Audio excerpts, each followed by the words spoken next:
Hello dear future stars. तो my self अंकित और आज मैं एक नया लेक्चर रिकॉर्ड करने जा रहा हूँ केमिकल काइनेटिक्स का।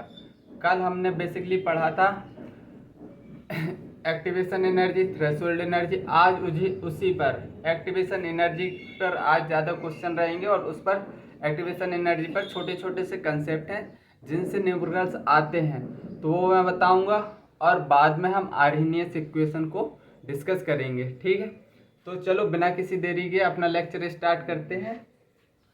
एक क्वेश्चन से ही स्टार्ट करते हैं। अगर ए गिव्स बी और एक्टिवेशन एनर्जी दे दी है 4 किलो कैलोरी और डेल्टा एच दे दिया है -18 किलो कैलोरी। अब तुमको ग्राफ से बताना है, मतलब ये कौन सा ऑप्शन सही है।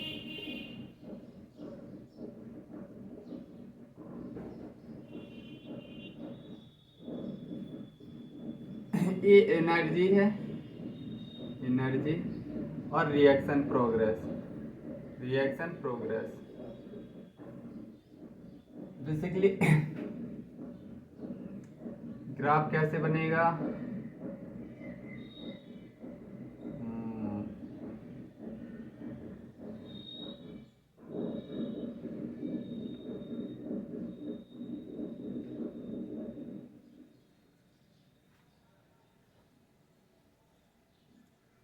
सी डी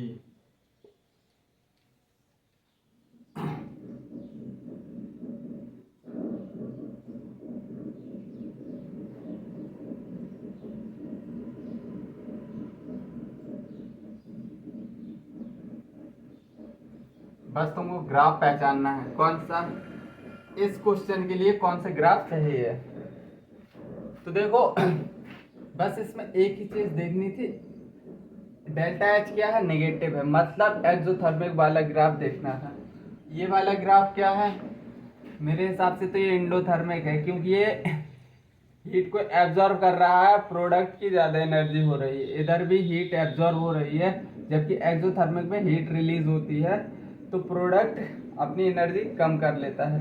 तो एक्सोथर्मिक का ग्राफ कुछ यूँ आता है, मतलब प्रोडक्ट की एनर्जी कम होती है। ये इधर एनर्जी है, इधर रिएक्शन प्रोग्रेस है, इधर एनर्जी है, reaction progress, energy, reaction progress, और इधर जितनी एनर्जी डेल्टा इधर पे क्या है, रिएक्टेंट और प्रोडक्ट की एनर्जी बराबर है, तो ये भी ग्राफ नहीं होगा। तो ऑप्शन होने वाला है सी, ऑप्शन हमारा करेक्ट ऑप्शन है। ठीक है, तो चलो अब आगे बढ़ते हैं।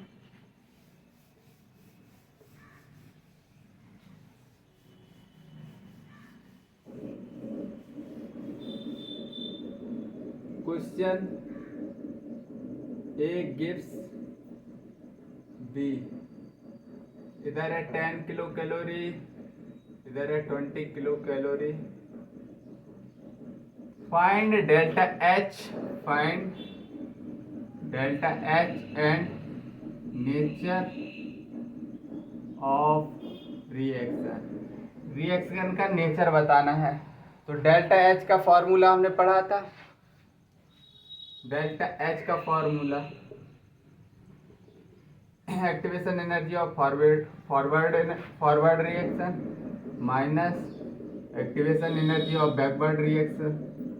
फॉरवर्ड रिएक्शन के लिए 10 है, बैकवर्ड के लिए 20 है, तो डेल्टा एच इधर से कितना आएगा, -10 किलो कैलोरी। और एक बात बताना, माइनस है, माइनस डेल्टा एच निगेटिव आ रहा है, तो ये कैसी होगी, एक्सोथर्मिक। अब तुमको धीरे धीरे बात समझ में आने लगी होगी। अब हम चलते हैं मेन क्वेश्चन कैसे पूछे जाते हैं। ठीक है,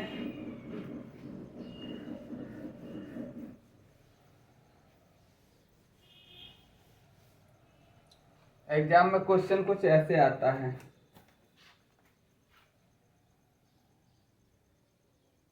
the activation energy for an exothermic reaction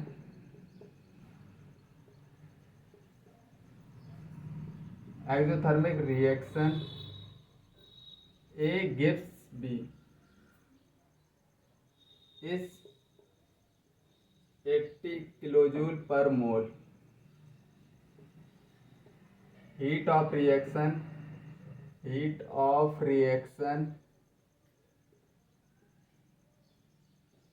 is 20 kilojoule पर मोल. EA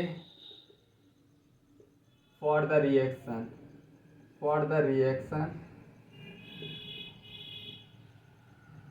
BA will be.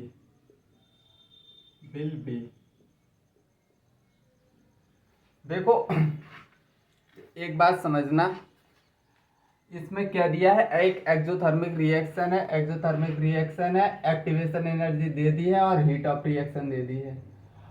अब ये क्या है, ए से बी जा रहा है, एक्टिवेशन एनर्जी तब 80 है, और पूछा क्या है बी से ए.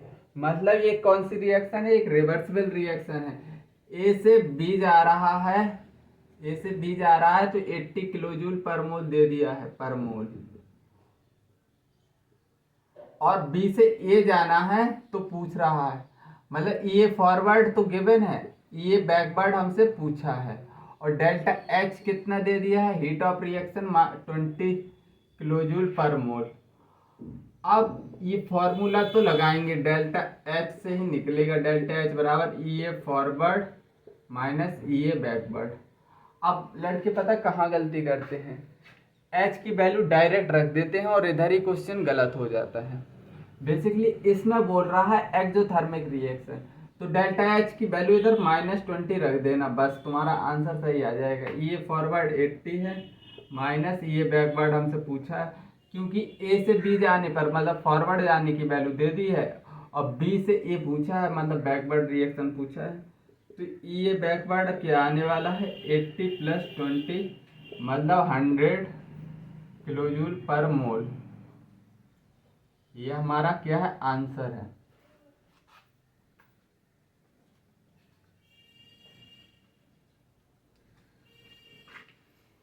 तो आई थिंक समझ में आया होगा ये वाला क्वेश्चन.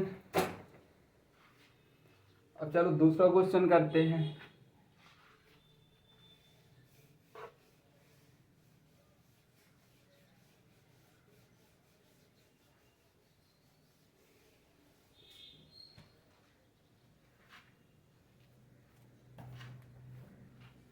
क्वेश्चन क्या है, for a reaction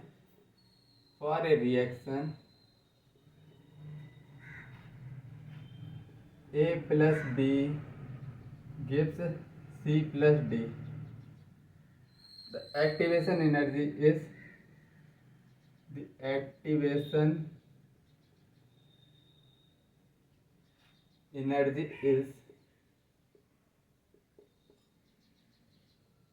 32 kilojoule per mole. For a reverse reaction,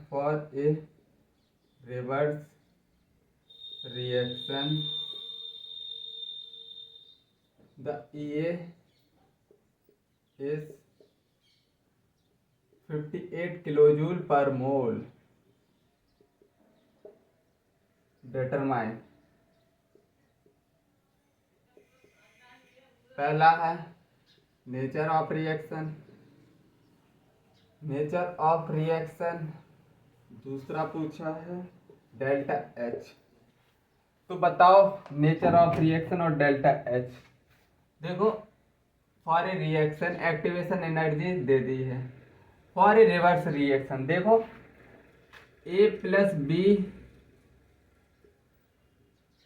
gives C plus D. इसका एक्टिवेशन एनर्जी दे दिया है, मतलब ये फॉरवर्ड दे दिया है कितना, 32 किलोजूल पर मोल. अब पूछा फॉर ए रिवर्स रिएक्शन है, for a reaction activation energy is इतने फॉर ए रिवर्स रिएक्शन.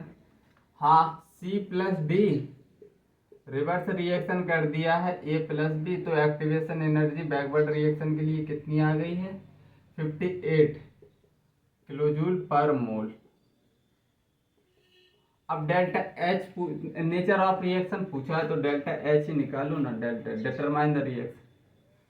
तो डेल्टा ई ए फॉरवर्ड माइनस ई ए बैकवर्ड, फॉरवर्ड का है 32 माइनस 58, तो आएगा 626 माइनस का 26 और माइनस का 26 आ रहा है, मतलब एक कैसी रिएक्शन है, एक्सोथर्मिक। एक्सोथर्मिक तो एक प्रोफाइल ये है जो कि कंप्लीट हो गई है, इससे क्वेश्चन पूछा जाता है। और दूसरा प्रोफाइल क्वेश्चन मैं बता दे रहा हूं अभी, जस्ट रुको 1 मिनट।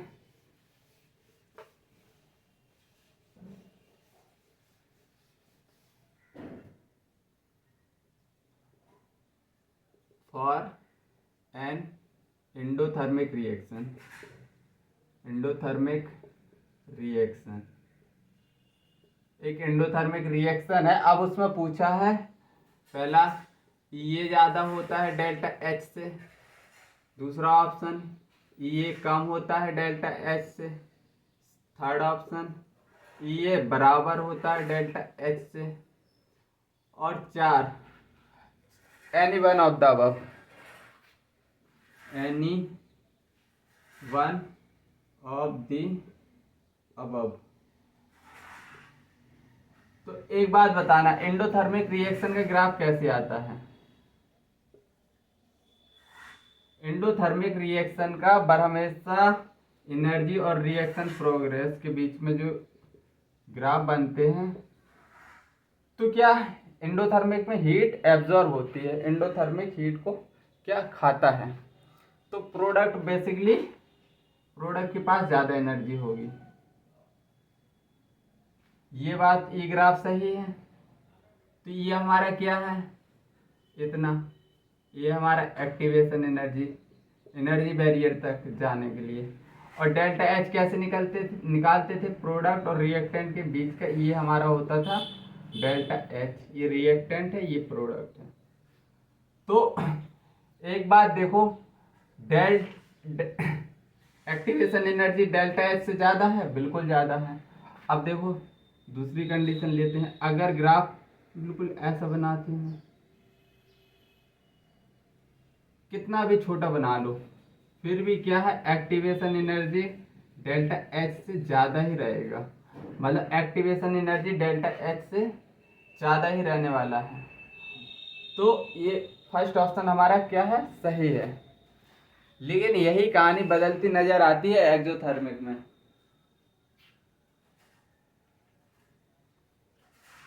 लेकिन अगर एक्सोथर्मिक की बात करें तो कहानी कुछ बहुत ज़्यादा ही डिफरेंट हो जाती है।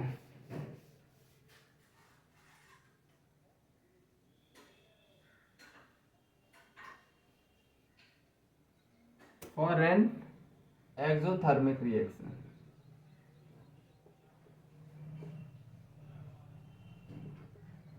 पहला ऑप्शन ये ज़्यादा है डेल्टा एच से, बकाया सेम ऑप्शन है, any one of the above. अब देखो एक्सोथर्मिक रिएक्शन में हीट रिलीज करता है, एंडोथर्मिक रिएक्शन में हीट रिलीज होती है, मतलब कि हीट डिसिपेट हो रही है। तो इसके ग्राफ देखो,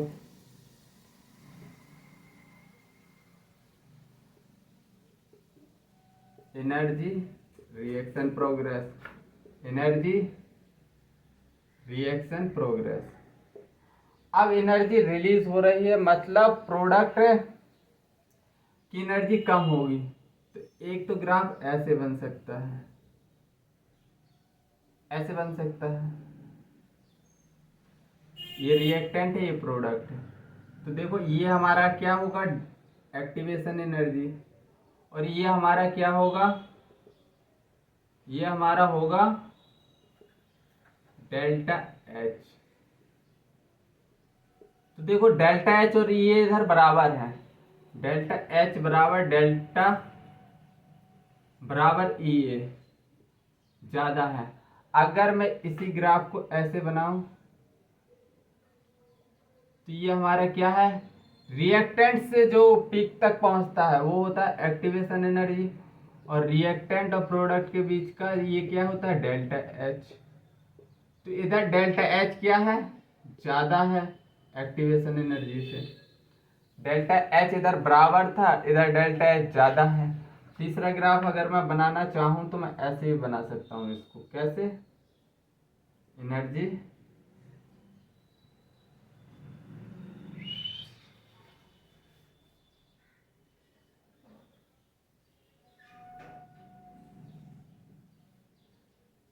एनर्जी और रिएक्शन प्रोग्रेस।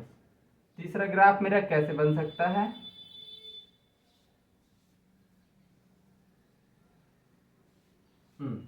ये मेरा हो गया एक्टिवेशन एनर्जी और ये मेरा हो गया क्या, डेल्टा एच। तो इधर एक्टिवेशन एनर्जी क्या है, ज्यादा है डेल्टा एच से, मतलब तो तीनों कंडीशन सेटिस्फाइड है इसमें। मतलब एक्सोथर्मिक रिएक्शन में ये बड़ा भी हो सकता है, बराबर भी हो सकता है, कम भी हो सकता है, मतलब any one of the above. Fourth exothermic reaction में ये भैया बहुत मतलब ये वाला क्वेश्चन ना तुमको बहुत कम लोग कराएंगे, ये मतलब ऊपर ऊपर से निकल जाते हैं, ये क्वेश्चन कोई नहीं कराता। इधर करने को मिल रहा है तो कर लो, अच्छे से ही कर लो। अब एक्टिवेशन का दूसरे प्रकार का क्वेश्चन जो बनता है, एक और प्रोफाइल, एक दूसरी प्रोफाइल ये हो गई, एक और प्रोफाइल देखेंगे अब हम। हालांकि देखो मैं समझा दूं, अगर सपोज दैट एक ग्राफ है, एक ग्राफ है और ये कुछ ऐसे है, ये तो क्या है, एक्टिवेशन एनर्जी है ना भाई मेरे, इधर से लेके इधर तक क्या है, एक्टिवेशन एनर्जी। और इसके लिए एक्टिवेशन एनर्जी, अगर इसको सेकंड कंसीडर कर रहे हो तो इसको फर्स्ट कर लो, एक्टिवेशन एनर्जी फर्स्ट लिख लो इधर, और इधर होगी ये एक्टिवेशन एनर्जी सेकंड के लिए। अब बताना, अगर मुझे रिएक्शन करानी है, रिएक्टेंट से प्रोडक्ट बनाना है, तो ऊपर वाला पहाड़ चढ़ के जाएगा तब जल्दी प्रोडक्ट बनाएगा, या नीचे वाला पहाड़ चढ़ के जाएगा तब रिएक्टेंट प्रोडक्ट जल्दी बन जाएगा। तो ऑब्वियस सी बात है, जो छोटा पहाड़ होगा उससे जल्दी से रिएक्टेंट क्रॉस करके प्रोडक्ट बना लेगा, मतलब एनर्जी बैरियर जल्दी क्रॉस कर लेगा। तो मतलब अगर इधर देखा जाए तो एक्टिवेशन एनर्जी फर्स्ट की ज़्यादा है, हाँ, और एक्टिवेशन एनर्जी सेकंड की कम है। तो अगर रेट की बात करूं, रेट किसका ज़्यादा है, रेट प्रोडक्ट कौन जल्दी बना लेगा, सेकंड, जिसकी एक्टिवेशन एनर्जी कम है। मतलब तो इसका मतलब कंसेप्ट क्या है, ये is directly inversely proportional to rate of reaction, rate of reaction. मतलब एक्टिवेशन एनर्जी जितना कम और रेट ऑफ रिएक्शन उतनी ज़्यादा, और एक्टिवेशन एनर्जी जितना ज़्यादा रेट ऑफ रिएक्शन उतना कम। तो ये हमारा कंसेप्ट है, कंसेप्ट समझो इसको।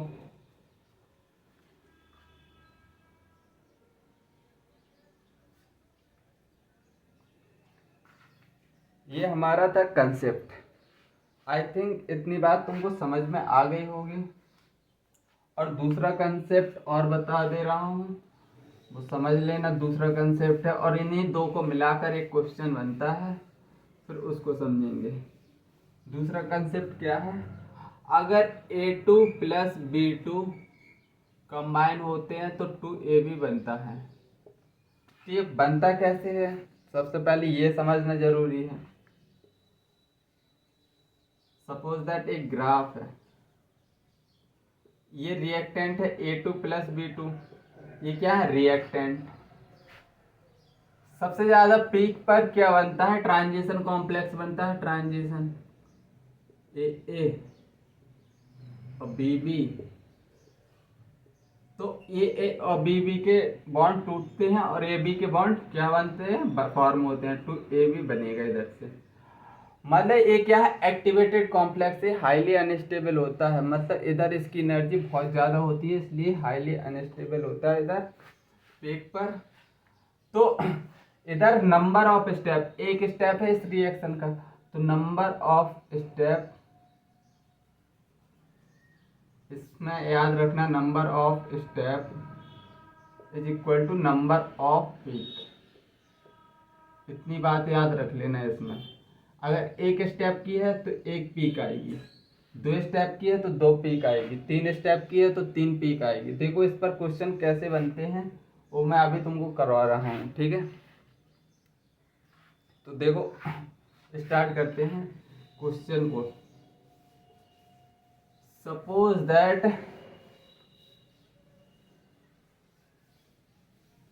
एक क्वेश्चन ले रहा हूं मैं। क्वेश्चन क्या है, a plus B gives A B, और इसकी मैकेनिज्म दी है। मैकेनिज्म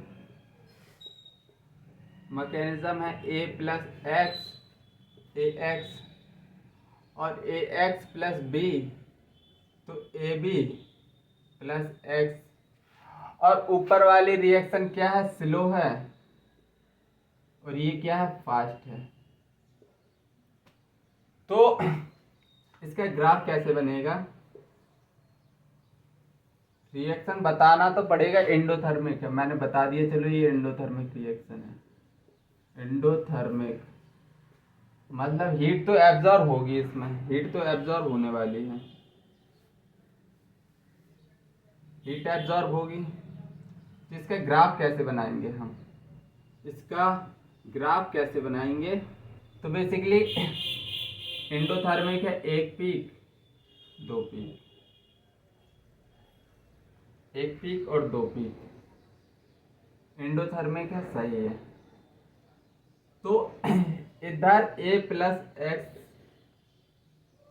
और इधर एक्स प्लस बी और इधर ए बी। तो देखो दो स्टेप में हो रही हैं, दो पीक बना दिए मैंने।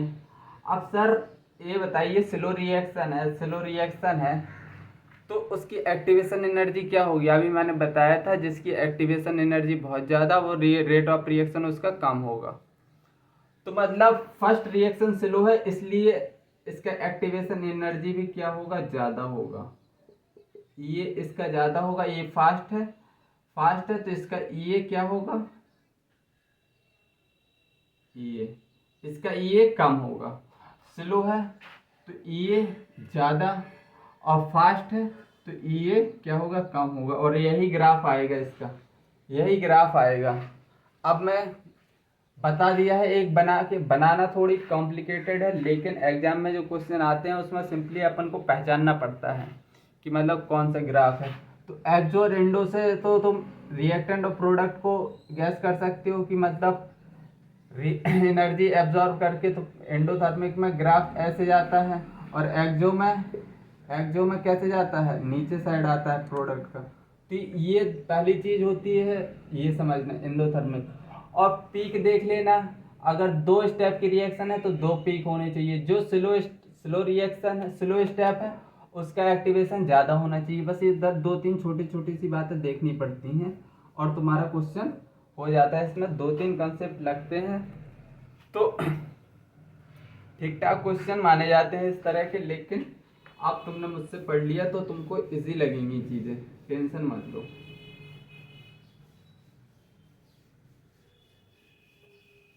देखो करते हैं एक क्वेश्चन, कैसे आता है question.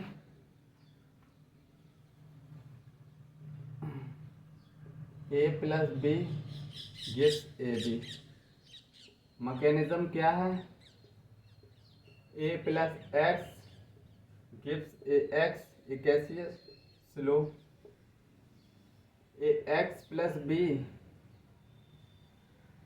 Gives A B plus X, ये कैसी है, फास्ट। और ये रिएक्शन है एक्सोथर्मिक,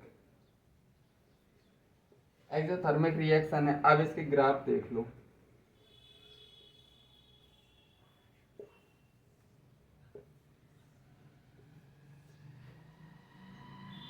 ए बी सी डी, इसके ग्राफ कुछ ऐसे हैं, एक graph,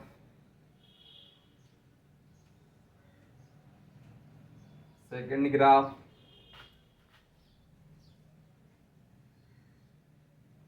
third graph, fourth graph. तो इस पर ऐसे क्वेश्चन आते हैं। तो देखो सबसे पहले तुमने क्या समझा है इस क्वेश्चन में, देखना है एक्सोथर्मिक है या एंडोथर्मिक है। तो एक्सोथर्मिक रिएक्शन है, एक्सोथर्मिक रिएक्शन में ग्राफ ऐसे बनेगा कुछ, मतलब प्रोडक्ट नीचे आएगा। तो ये तो ऑप्शन गया, ये तो एंडोथर्मिक का है, ये एक्सोथर्मिक का है और ये भी एक्सोथर्मिक का है। दोनों एक्सोथर्मिक के दिखाई दे रहे हैं मुझे तो। हाँ मुझे दोनों एक्सोथर्मिक के हैं, इधर एक्सो और एंडो दोनों बराबर हैं, तो मतलब ये भी ऑप्शन नहीं होगा।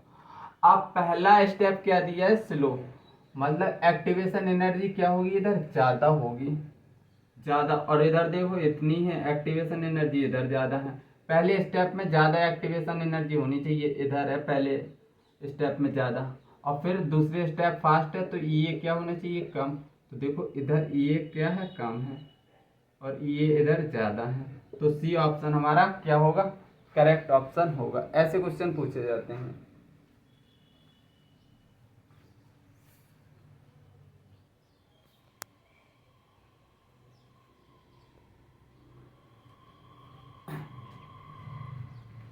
देखो कैसे क्वेश्चन पूछे, ये क्वेश्चन थोड़ी शायद जूम हो गया था कैमरा। एक रिएक्शन दी है और उधर लिख दिया एक्सोथर्मिक, और ये पहला स्टेप स्लो है, दूसरा स्टेप फास्ट है। तो सबसे पहले हमको एक्सोथर्मिक रिएक्शन पहचाननी होगी। एक्सोथर्मिक रिएक्शन ये तो क्या है, एंडोथर्मिक है, ऊपर जा रहा है। ये ग्राफ नीचे आ रहा है, मतलब एक्सो है। ये भी ग्राफ नीचे आ रहा है, ये भी एक्सो है, दोनों बराबर हैं। ये तो ना एंडो है ना एक्सो है। तो अब पहले में देखना है हमको, पहला है स्लो। क्या है, स्लो। पहला स्टेप स्लो है, स्लो है तो एक्टिवेशन एनर्जी क्या होनी चाहिए, ज़्यादा। मैंने अभी कंसेप्ट पढ़ाया था, जिसका स्लोप ज़्यादा बड़ा होगा उधर रिएक्शन बाद में होगी, जिसका स्लोप कम होगा उधर रिएक्शन फटाक हो जाती है। तो ये स्लो है तो एक्टिवेशन एनर्जी इधर क्या होनी चाहिए, ज़्यादा। एक्टिवेशन एनर्जी ज़्यादा कहाँ है, इस स्टेप में देखो कम है फिर ज़्यादा है, इधर पहले ज़्यादा है फिर कम है, यही ऑप्शन हमारा होगा। आई थिंक अब समझ में आ गया होगा। कैमरा जूम हो गया तो सॉरी फॉर दैट। अभी चल रहा है ना ठीक ठाक। हाँ अभी तो चल रहा है खैर ठीक ठाक। चलो एक और क्वेश्चन इसी पे समझा दे रहा हूँ, फिर समझ में आ जाएंगी चीज़ें।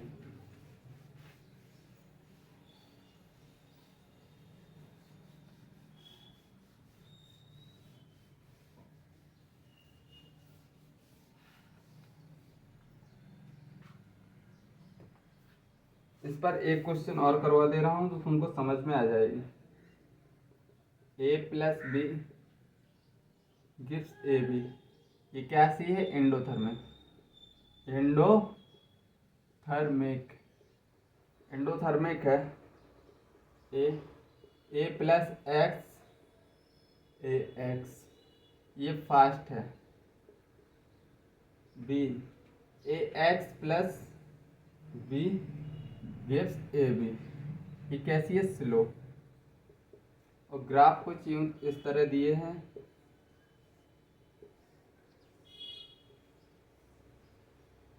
ए बी सी डी, ग्राफ कुछ यूं है।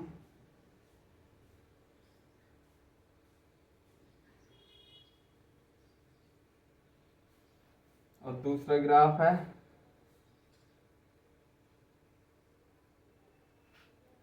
तीसरा ग्राफ है, चौथा ग्राफ है,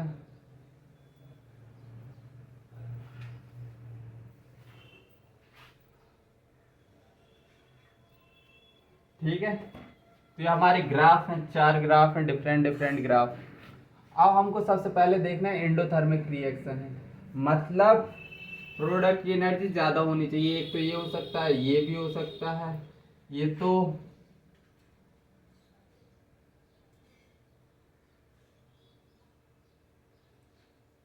दोनों इंडो है। ये कौन सा एक्सो है? ये तो एक्सो है, क्योंकि ये इंडो में बेसिकली क्या होता था, प्रोडक्ट एनर्जी हीट लेता था, और इधर इधर भी ले रहा है यार, ये भी सही है, ये भी सही है, और ये है जो, ये हटा दो, तीनों ग्राफ सही है। अब फास्ट है तो एक्टिवेशन क्या होनी चाहिए, कम, और स्लो है तो एक्टिवेशन होनी चाहिए ज़्यादा। तो इधर देखो ये है एक्टिवेशन और इधर ये है एक्टिवेशन, मतलब दोनों एक्टिवेशन बराबर हैं अप्रॉक्स, तो ये ऑप्शन हट जाएगा। मोस्ट अप्रोप्रिएट आंसर निकालना है, इसकी एक्टिवेशन एनर्जी ये है और इसकी एक्टिवेशन एनर्जी इधर है, मतलब पहले की कम है दूसरे की ज़्यादा है, सेकंड ऑप्शन। अब इसका चेक कर लो, इसकी एक्टिवेशन पहले ही ज़्यादा दे दी है, फर्स्ट स्टेप में क्या है, कम है, और नंबर ऑफ स्टेप कितने हैं, 2 स्टेप हैं, तो 2 ही पीक मिल रहे हैं, वो तो सब 2 ही पीक सब में मिल रहे हैं, तो ये वाला ग्राफ भी नहीं होगा। आई थिंक अब समझ में आ गए होंगे ग्राफ। इस ग्राफ पर काफ़ी क्वेश्चन, मतलब तब भी एग्जामिनर थोड़ा अच्छा सा क्वेश्चन पूछने की कोशिश करता है तो इन ग्राफ से पूछता है, क्योंकि न्यूमेरिकल सभी लोगों को आते हैं, ये ग्राफ बहुत कम लोगों को समझ में भी आते हैं, और मतलब थोड़े इनको इंडो एक्सो आना चाहिए, क्योंकि इसमें 2-3 कंसेप्ट है, फिर एक्टिवेशन एनर्जी और रेट ऑफ रिएक्शन के बीच में रिलेशन आना चाहिए, इधर 2 कंसेप्ट एक क्वेश्चन में मर्ज हो जाते हैं, और नंबर ऑफ पीक्स भी इधर पता चल जाती हैं, अगर जितने मैकेनिज्म में जितने नंबर ऑफ स्टेप होंगे उतनी पीक्स होंगे, 2 पीक्स होनी चाहिए, मतलब 2-3 बातें चेक करनी पड़ती हैं इसमें, इसीलिए ये क्वेश्चन पूछ लिया जाता है हमसे। चलो अब हम आर्हेनियस इक्वेशन पढ़ेंगे, आर्हेनियस इक्वेशन।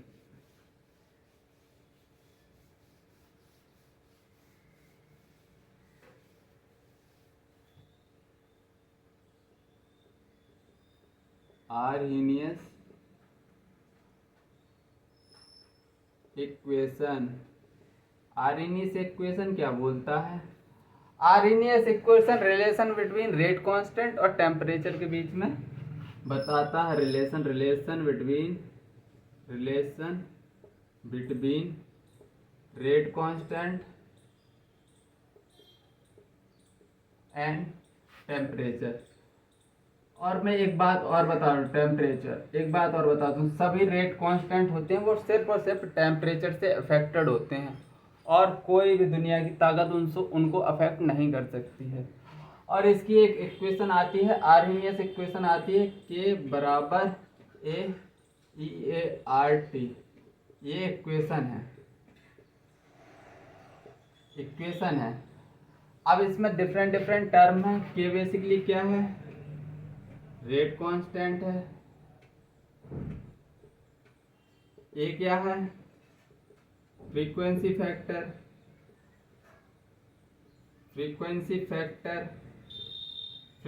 फैक्टर या प्री एक्सपोनेंशियल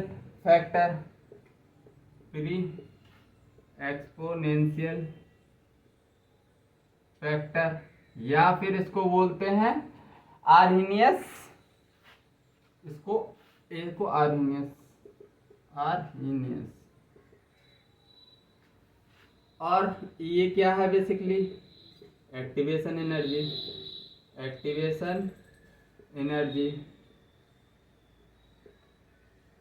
टी है टेम्परेचर इन केल्विन, और आर क्या है, यूनिवर्सल गैस कांस्टेंट, इसकी 3 वैल्यू होती हैं, एक आर की वैल्यू होती है 0.082 एटमॉस्फेयर पर लीटर पर केल्विन, ठीक है, और एक वैल्यू होती है आर बराबर 25/3 जूल एटमॉस्फेयर, मोल होना चाहिए इधर, एटमॉस्फेयर के बाद मोल, एटमॉस्फेयर मोल, जूल मोल पर लीटर पर केल्विन। और एक आर की वैल्यू होगी क्या, एक आर की वैल्यू होती है 2 कैलोरी मोल पर लीटर पर केल्विन। ठीक है,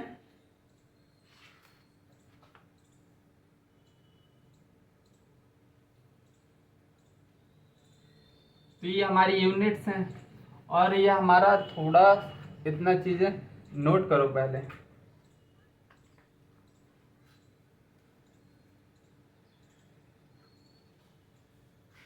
RNS equation simply rate constant और टेम्परेचर के बीच में क्या बताता है, रिलेशन बताता है। ए को बोलते हैं रेट कांस्टेंट, ए होता है RNS factor, frequency factor pre exponential factor, क्योंकि एक्सपोनेंशियल से पहले है। आरएनएस भी बोलते हैं इसको, एक्टिवेशन एनर्जी, टेम्परेचर होता है, आर बेसिकली होता है यूनिवर्सल गैस कांस्टेंट। अब इसमें छोटी छोटी बातें हैं जो कि तुमको समझनी है और वो हम धीरे धीरे से समझेंगे।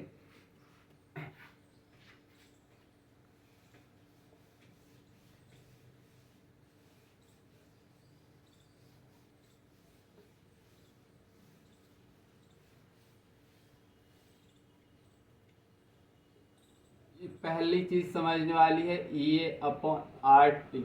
ये क्या है, बेसिकली एक नंबर है। ये बेसिकली क्या है, नंबर है। इसकी यूनिट रखोगे, इसकी यूनिट रखोगे, सब कट जाएंगी। तो ये बेसिकली नंबर है, फ्रैक्शन ऑफ मॉलिक्यूल। ये बेसिकली फ्रैक्शन ऑफ मॉलिक्यूल है, फ्रैक्शन ऑफ मॉलिक्यूल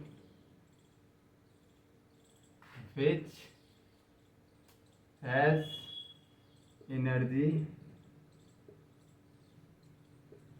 ये ग्रेटर देन 0। कितनी होगी, एनर्जी ज़्यादा होगी, एक्टिवेशन एनर्जी। तो ये रिलेशन है, फ्रैक्शन ऑफ मॉलिक्यूल है, बेसिकली एनर्जी एक्टिवेशन एनर्जी से ज़्यादा होगी। और दूसरा जो स्टार पॉइंट है इसमें, दूसरा स्टार पॉइंट समझने वाला है, अगर बताना के बराबर ए की power minus A upon R T. जब ये पूरा नंबर है तो के बराबर ए, यूनिट ऑफ के बराबर यूनिट ऑफ ए होगा ना, बिल्कुल होगा। Unit of K is equal to unit of A. जो यूनिट के की होगी वही यूनिट किसकी होगी, ए की। तीसरा बड़ा इंपॉर्टेंट चीज है, इसको के को मैं लिख सकता हूँ ए, और इसको मैं नीचे लाऊंगा तो पावर प्लस में हो जाएगी, ये अपॉन आर टी प्लस में हो जाएगी पावर। तो अगर एक्टिवेशन इधर एनर्जी 0 हो गई, एक्टिवेशन एनर्जी 0 हो गई तो क्या होगा, के बराबर ए की पावर 0 हो जाएगा। तो इधर से निकलेगा के बराबर ए, तीसरा रिलेशन। ठीक है, तीनों चीजें अच्छे से याद रखना है। जो यूनिट ऑफ के होगी वही यूनिट ऑफ ए होगी, मतलब प्री एक्सपोनेंशियल फैक्टर या आरएनएस फैक्टर, कुछ भी बोल दो, या फ्रीक्वेंसी फैक्टर, 3 नाम है इसके। अगर एक्टिवेशन एनर्जी 0 हुई तो के बराबर ए हो जाएगा, रेट कांस्टेंट बराबर प्री एक्सपोनेंशियल फैक्टर। और बेसिकली ये नंबर है, ये बात तुमको समझ में आ गई, इसलिए यूनिट ऑफ के जो होगी उसी प्रकार से, मतलब क्योंकि ये नंबर है, नंबर से तो कोई लेना देना है नहीं। अब चलो थोड़ी और आगे बढ़ते हैं और समझते हैं चीज़ें। आरएनएस इक्वेशन में और क्या समझने वाली चीज़ें हैं। अगर के बराबर हमने पढ़ा ए minus A upon R T, equation पढ़ी है। अगर के ए को मैं नीचे ले आऊँ, E minus A upon R T लिख दूँ, अगर मैं दोनों तरफ नेचुरल लॉग लगा दूँ, किसी को कोई दिक्कत नहीं होनी चाहिए। L N K upon A बराबर L N minus A R T, ऐसे लिख सकता हूँ, किसी को कोई दिक्कत नहीं होनी चाहिए। तो देखो क्या होगा,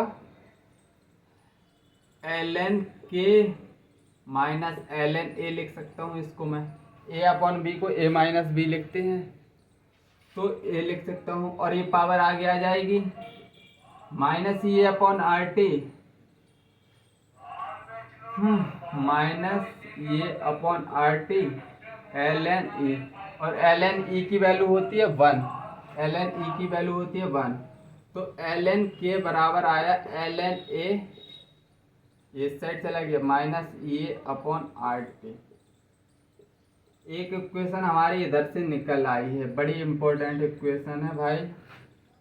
अगर इसको डिफ्रेंशिएट करेंगे तो एक डिफरेंशियल फॉर्म की इक्वेशन आएगी, तो D L N K upon D T बराबर, ये तो जीरो हो जाएगा, माइनस ये आर और टी को ई आर, और टेम्परेचर का डिफ्रेंशिएशन होगा तो माइनस 1/t² हो जाएगा, क्योंकि इधर t माइनस में जाएगा और डिफ्रेंशिएशन करने पर -1 हो जाएगा, t -2, तो 1/-2 लिख सकता हूँ बिल्कुल। तो इधर से एक डिफरेंशियल फॉर्म आएगी D L N K upon D T बराबर ये RT²। ये बेसिकली क्या है, differential form of Arrhenius equation, differential form of Arrhenius equation. इतनी बात लिखो, छापो, ये इधर से क्वेश्चन बन चुका है, इधर से डिफरेंशियल फॉर्म पूछी गई है।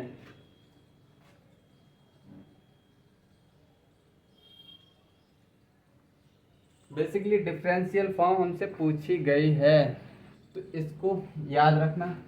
एक तो ये याद रखना है डायरेक्ट, ये एक फॉर्मेट याद रखना है, दोनों फॉर्मेट याद रखना। अब मैं लॉग की फॉर्म में भी बताना चाहूँ तो बता सकता हूँ, इसी इक्वेशन को मैं यूज़ करूँगा।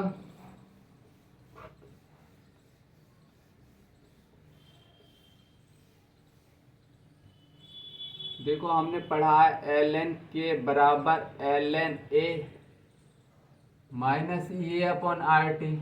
अगर मैं लॉग में कन्वर्ट करूँ, नेचुरल लॉग को लॉग में, तो 2.303 लॉग बेस 10 के बराबर 2.303 लॉग बेस 10 एक माइनस ये अपॉन आर टी, लॉग के फॉर्म में कन्वर्ट हो गया। अब मैं क्या करूँगा, 2.303 से डिवाइड कर दूँ तो इधर से आएगा लॉग बेस 10 के, आप बेसेस हटाते जाओ, ऐसे ही लिखो, लॉग के बराबर लॉग ए माइनस ये अपॉन 2.303 आर टी। ये लॉग की फॉर्म में याद रखना है, याद। ये इक्वेशन आ गई है एक निकल के, ठीक है। अब मैं ग्राफ प्लॉट करना सिखाऊं, ठीक है। ये हमारी तीन जगह मैंने आर्हेनियस इक्वेशन में स्टार लगाए हैं, तीनों इक्वेशन याद रख लेना, इधर से डायरेक्ट क्वेश्चन बनेगा। देखो पहली बात तो ग्राफ ही पूछता है इससे, और एनसीईआरटी में गिवन है तो ग्राफ ही समझ लो, ग्राफ पहला पूछता है ग्राफ एल एन के वर्सेस 1/t। एक ग्राफ ऐसे पूछता है तो ग्राफ बनाना है हमको, कैसे बनाएंगे, हमको एक इक्वेशन पता है एल एन के बराबर एल एन ए माइनस ये अपॉन आर टी, तो मैं इसको ये अपॉन आर 1/t लिख सकता हूँ बिल्कुल। तो y बराबर c माइनस एम एक्स, तो एल एन के किस साइड है, लेफ्ट साइड, तो बाई एक्सिस पर आएगी 1/t।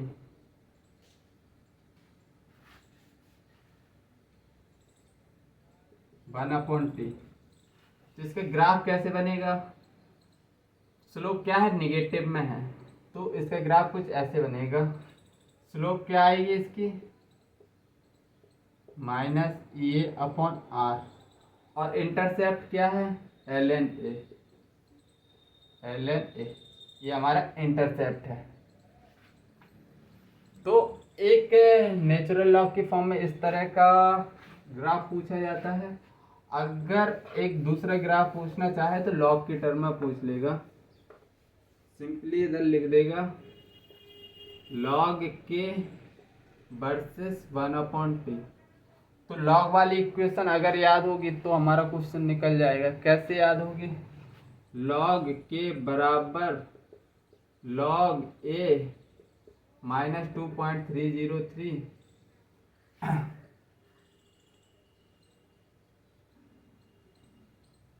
माइनस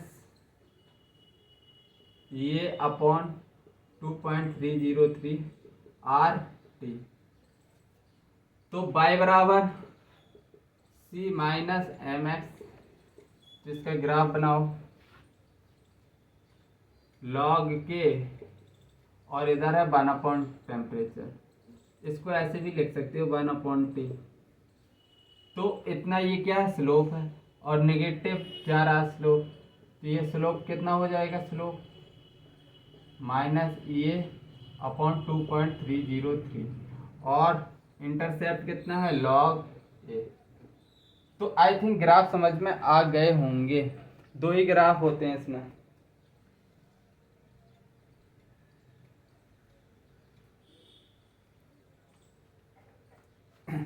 दो ही ग्राफ पूछे जाते हैं इसमें आर्हेनियस इक्वेशन में, एक नेचुरल लॉग वाला, एक लॉग वाला। अगर दो ग्राफ आते हैं तो बस तुम्हारा क्वेश्चन कहीं नहीं जाएगा। और देखो कैसे क्वेश्चन पूछ लेता है, इस पर क्वेश्चन भी बनते हैं न्यूमेरिकल्स। तो देखते हैं कैसे बनता है क्वेश्चन। क्या बोल रहा है? ln के बराबर 5 minus 2000 upon T, then find ये इन कैलोरी एंड ए। दो चीज बताना है, एक एक्टिवेशन एनर्जी बताना है और दूसरा बताना है ए। तो एक इक्वेशन हमने ln के बराबर ln ए माइनस ये अपॉन 2.3 नहीं ये अपॉन आर टी, ये इक्वेशन पढ़ी थी हमने, बिल्कुल पढ़ी थी। अब दोनों को कंपेयर करो, इसको कंपेयर करो, तो इसको कंपेयर करो। ln ए बराबर कितना है? 5। ln के बराबर ln ए 5 के बराबर है, मतलब ln ई के पावर ए कितना है? 5। तो ln ए पूछा है ना, ए पूछा है ए, तो ई की पावर 5 आ जाएगा। और दूसरी चीज क्या पूछिए? एक्टिवेशन एनर्जी, ये अपॉन आर, टी को हटा दो, टी दोनों में कॉमन है, इज इक्वल टू 2000। तो ये कितना निकल के आ जाएगा? 2000 इंटू आर। आर की वैल्यू कैलोरी में पूछा है तो 2 रखेंगे, 2000 इंटू 2 कैलोरी, तो 4000 कैलोरी पर मोल, ये हमारा आंसर रहेगा। और इधर ऐसे भी पूछ सकता है, ऐसे भी पूछ सकता है। दूसरा क्वेश्चन फाइंड करो लॉग के बराबर, तो फिर क्या आएगा?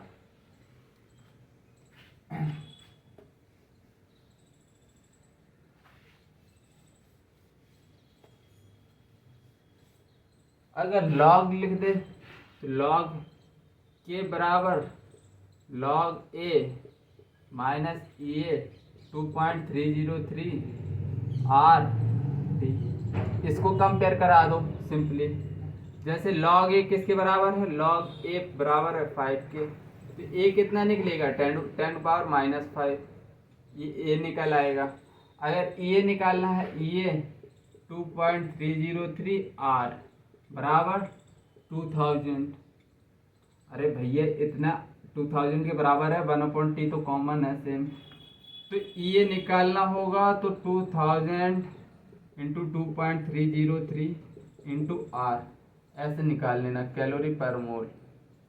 तो लॉग की फॉर्म में, नेचुरल लॉग की फॉर्म में दोनों ग्राफ भी बता दिए, क्वेश्चन भी बता दिए कैसे पूछे जाते हैं। तो आज की कहानी इधर ही समाप्त करते हैं। आई थिंक चीज़ें समझ में आई होंगी, लेक्चर पसंद आया होगा। थोड़ी बीच में ग्लिच आ गया था जूम का, तो कोई बात नहीं, थोड़ा बहुत कोऑपरेट करना सीखो, ज़रूरी है लाइफ में, थोड़ा बहुत कोऑपरेट करना पड़ेगा। तो आज के लिए इतना ही रखते हैं। बाय बाय, जय हिंद, टेक केयर।